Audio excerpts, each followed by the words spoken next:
Good evening, everyone. Here we are.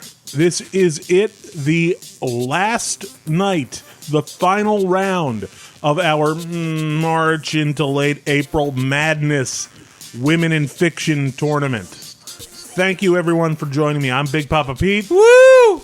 Let's get some sound outs around the table. That's Pope here. I'm Nate. And I'm Frank. I've returned. I killed Al and took his place. Oh, God. Where'd you come from? No, I'm actually quite fine. I don't. Nope. You're going to be dead soon. Trust me when the poison kicks in. Oh. So, this yes, is... Thank you for... we re-welcome you, Frank. Yeah. After serving your suspension...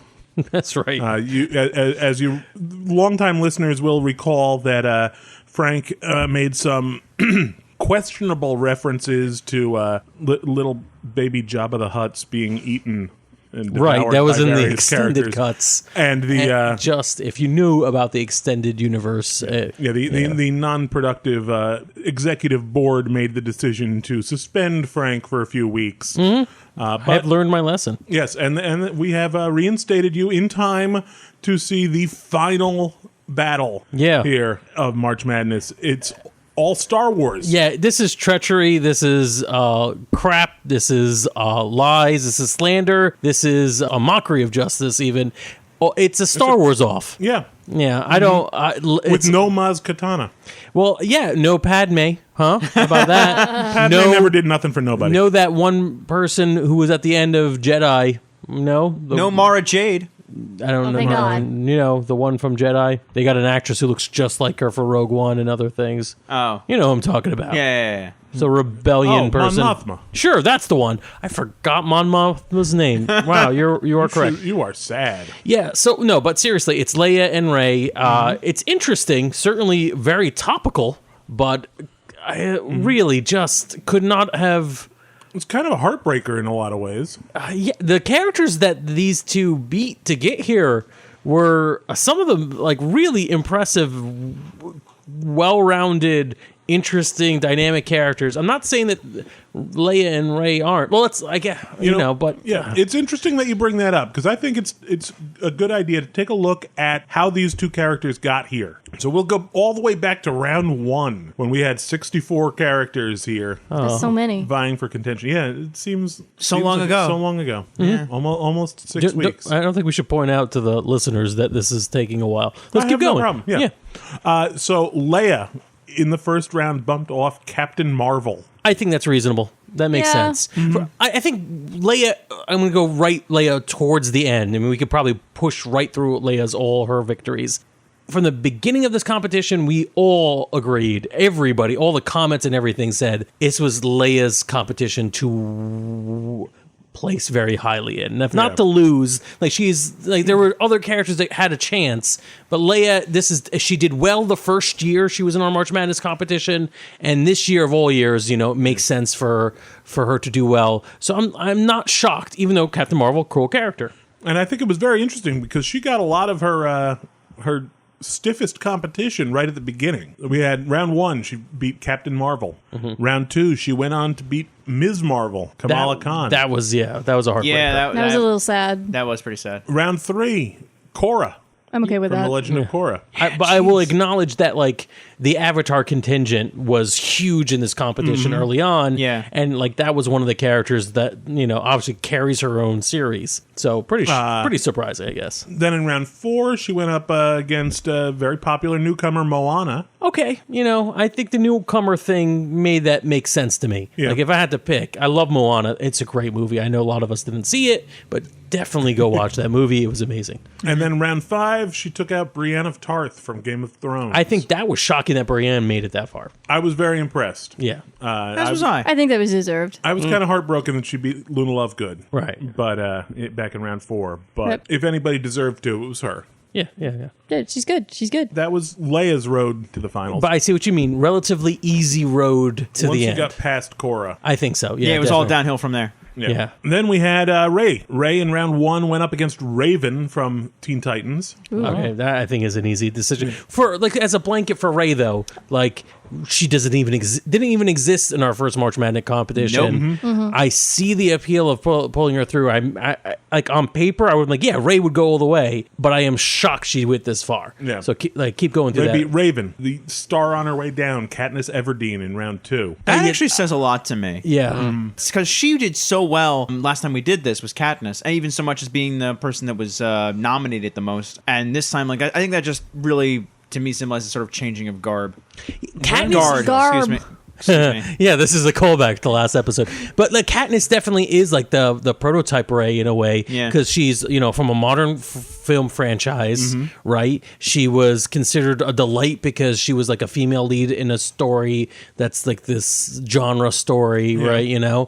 But the difference with Katniss is she had movies to develop as a character, and somehow that seemed to have worked against her. But Ray, who's just flat out one film to her title, to her credit, beat her. I'm shocked. That's the one that, as much as I like Ray, I'm surprised she made it past round 2. Yeah, I'm not surprised that that Katniss is falling out of the zeitgeist. Her story arc is complete. I don't think we're going to see too much more of Katniss. I'd be surprised if we do Women in Fiction again. I'd be surprised if Katniss makes it to the round of 64. I would agree with that. I don't know. I think she might wind up falling the way of many of the book-nominated characters. Like I think people will remember the book series, not so much the films, and will be in non-pro years from now will be like, there's this character from these Hunger Game novels. So okay, this random obscure character. Oh yeah, I'm surprised. She could be there in the losers bracket with Scout Finch. I think, I think there's if you're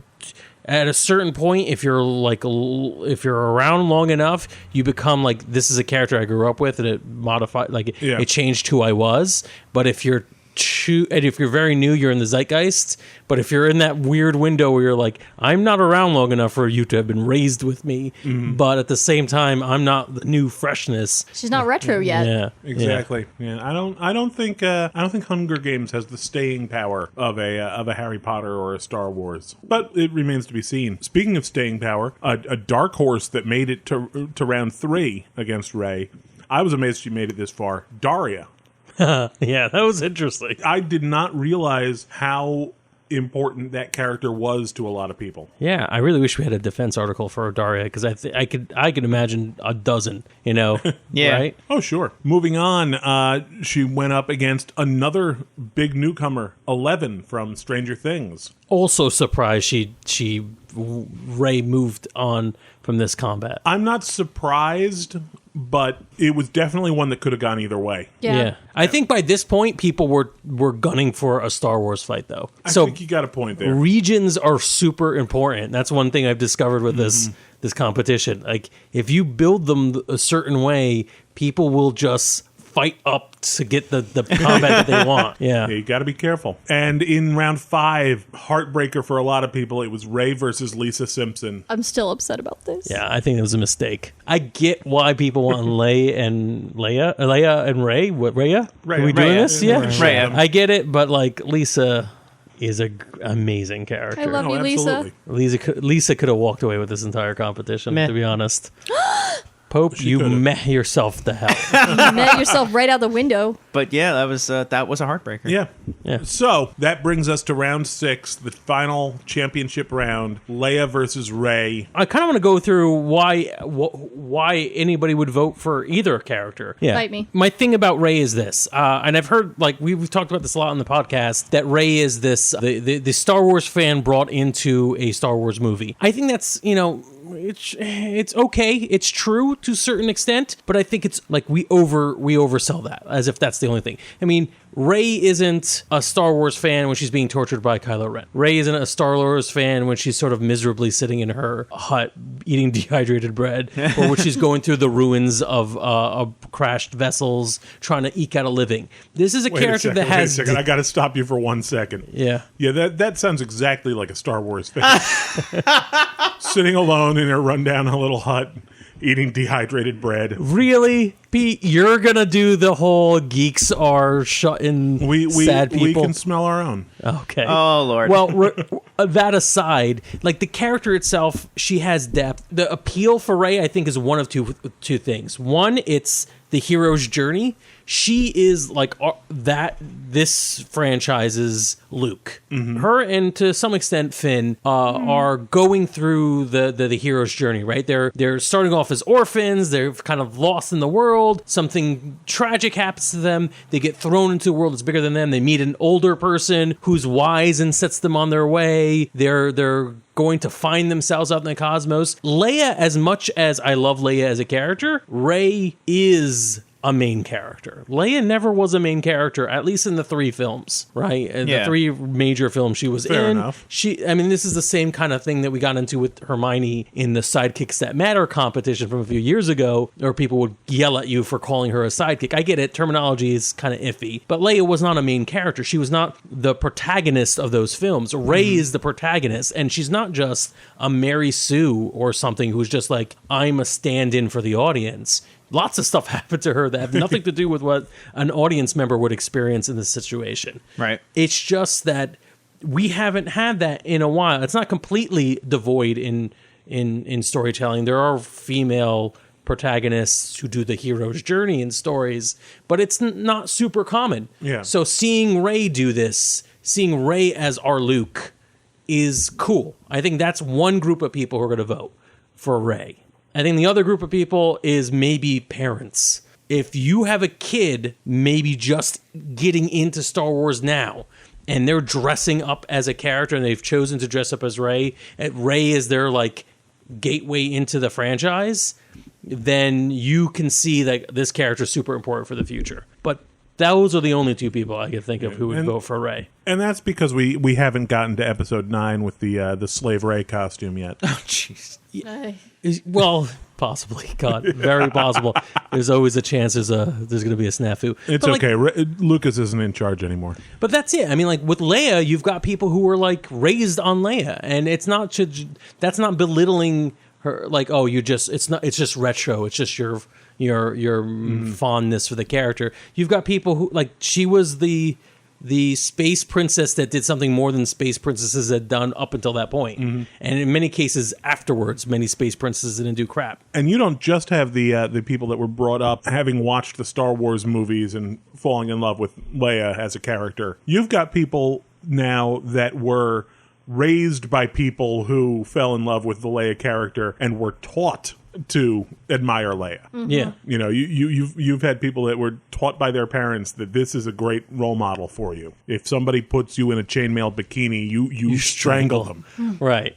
Although I don't know if people have still bought that. I think people still have chips on their shoulders about it. Yeah, I know. I mean, I would say like it's testament that how many different ways Leia was nominated in this competition, and I think that she was nominated so many times as General Organa speaks to the new fans still recognizing that character as something special, even not having to fall back on those older films, even just by her presence in the new film and some in the expanded universe that kids have actually been exposed to. Yeah, I'm sure Leia was like a protagonist in some expanded universe books and stuff like that. Yeah. Oh, definitely. Yeah, but And, like, I mean, she's been Carrie Fisher was in a couple episodes of Rebels, if memory serves. Oh, really? Yeah, but I mean, just it says something to me. That's how they know that character. That they were like, it's not Princess Leia, it's General Organa, and we're going for like, and it's fascinating. It really is, and it is something special to say that character has gone on that way. Yeah, it's a good point. I think this is a good argument to make. What do you folks at the table think? Because again, I know where my heart lies, but I feel like I'm going to get hate mail for this. Leia, not a protagonist, a beloved character. I think everybody in their heart wants to say Leia should be, the winner of the competition in many ways. And then you get Rey, who, okay, maybe hasn't had that many films, or really just the one, but is clearly the protagonist of her story. Is that terrible that we're siding with a character that isn't like? Are we saying that this woman in fiction, this strong female character we all want to crown as the champion, we're only willing to crown like secondary characters? Like, if you're going to lead a story, we don't want to hear from you. Or am I just trying to pick a fight? I don't think you're just trying to pick a fight, but I'm going to go and say, I think we are, and call me out on this if I'm wrong, I think that to a certain extent, you have to notice that was a problem. and it continues to be a problem even now. And that we have to not accept that, but say that, hey, these characters that you gave us in a time when women didn't get to be protagonists were the ones that we cared about, were the ones that meant something to us. That so much that we latched onto them, and then later on decided to make them protagonists in their own fiction. Interesting. That's interesting. That's an interesting argument. You're saying like, all right, back in the day, you didn't even think a woman could be a protagonist in a story, but we liked these characters so much that even though they weren't protagonists, we called them our favorites. So give us these characters as a protagonist. And in a lot of the expanded books, we got that. We decided like, no, we want her to be the protagonist, so much so that she eventually became that when fans got to put pen to paper on that character. Absolutely. I would say there's a lot of value in that. I also feel like there's a certain way you look at a protagonist against how you look at a side character, where I feel like you critique the main character a little harder than you would a side character. You forgive certain things more of a, not the number one character in a movie, a story, a book, anything. Which is why I feel like, there's also just kind of like a rose-colored glasses towards Leia, that no matter what she was in any negative way, there's just everything positive about how we look at her, about what she was, about what she did. Rey is a protagonist, but she's a little shallow at this point in context. She hasn't developed as much yet. She only has like the one piece about her. That's it. I think just taking out that part where you said that secondary characters are under less scrutiny in a way. You hear actors say that it's more fun to play villains. You could see where like a good meaty character role is sometimes more interesting than the main character of a story, and often the main character of the story is just like the audience surrogate. You're just like, I'm Neo. I'm literally not a thing. I'm not a personality, right? So I could see that. Maybe that's it too. I don't know. All right, you're making me feel less worried. It's okay. I think we should come down to finally revealing the winner. All right, and our champion for the 2017 Women in Fiction March Madness is Leia Organa. Congratulations, Carrie Fisher.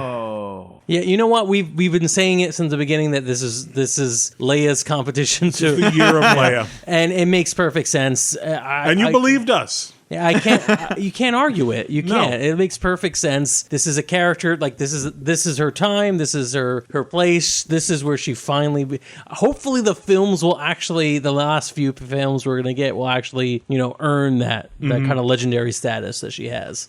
I have high hopes for this next one. Yep. Which is apparently, according to the most recent reports, going to be Leia's last. That she won't feature in episode 9. So we're going to finally find out that Leia is Luke's mother. No, what? Wait, what? No, we saw him being born. We know it's not. Time shenanigans. We saw a character named Luke being born. We don't know that. We saw babies. Can you identify babies? Do you know for sure that was Luke Skywalker the first or Luke Skywalker the second? What? All right. Whatever. What if they got Mark Hamill and Carrie Fisher to voice the babies? What an amazing! My esteem for the prequels would go up. I'd be like, wow, Dude. Cool. That's a lot of effort you put in. For Good job, everybody. Stupid I can't payoff. even make jokes about that. No, it would be wonderful. We should do that. Crowdfund that. There you go. But yeah, it's been a long, strange trip. It has. Wow. I'd like to thank everybody who voted. You guys are what made this competition worthwhile. And we do have some exciting news. We're going to be launching in the patreon.com/nonpro, a special secondary tourney for the losers bracket of all the characters that got kicked out early in our competition that you wrote us angry letters about. If you wrote us an angry letter, you get to fight in the losers bracket on our Patreon, patreon.com/nonpro. It's going to be fun. Not the guy that mailed us a box of poop, though. No, that's fine. He made his voice. He made his thoughts clear. I don't know if that was a voice, but okay. Thanks, everybody. This competition left me with hope. Huh? Good night, everybody. No. Oh. All right. May the force be with y'all.